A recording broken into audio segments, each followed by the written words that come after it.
Torna, dopo lo stop imposto dalla pandemia, la tradizionale fiera dei vini di Corno di Rosazzo. 5 giorni tutti da vivere tra degustazioni, enoturismo, la mitica e unica grigliata come una volta e tanto divertimento.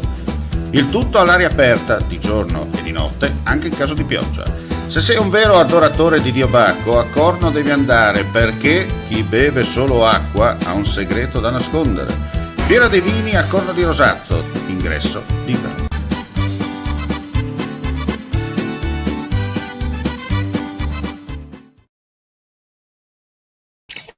Cordiale saluto gentili amici e amiche alla visione all'ascolto, ben ritrovati per quanto riguarda l'informazione su friulitv.net, gli aggiornamenti di cronaca per questa edizione flash.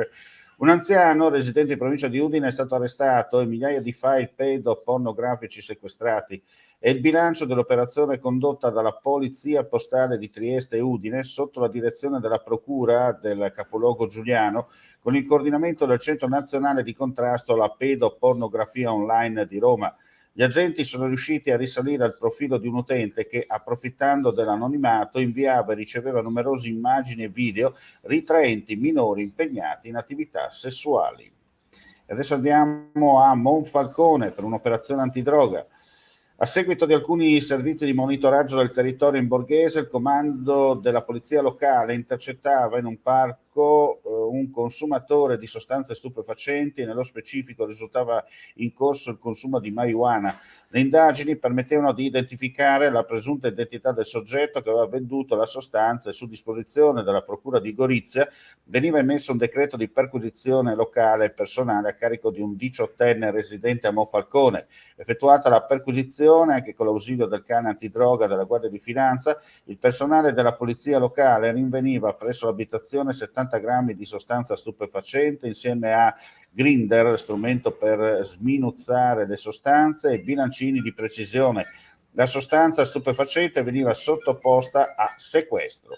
E adesso andiamo a vedere per concludere, insomma, una notizia riguardante il mondo del giornalismo, ma in questo caso in friulano. È arrivato al Giro di Boa il primo corso di lingua friulana dei giornalisti organizzato dall'Arlef, l'Agenzia regionale per la lingua friulana, in collaborazione con l'Ordine dei giornalisti, e il riscontro è stato più che ottimo. Si è trattato del primo corso realizzato in maniera specifica per la categoria dei giornalisti della regione Friuli Venezia Giulia e devo dire che il riscontro che abbiamo avuto è andato ben oltre le nostre aspettative, ha spiegato Eros Cisilino nella foto insieme al presidente dell'Ordine, Cristiano Degano, per quanto riguarda insomma questa iniziativa. Le adesioni sono state alte e questa è stata per noi davvero una grande soddisfazione. Sin dal principio, grazie alla proficua collaborazione con l'Ordine, abbiamo previsto di strutturare nuovi appuntamenti dedicati ai professionisti della comunicazione giornalistica e visti i numeri registrati, senza alcun dubbio proporremo nuovamente altri cicli formativi.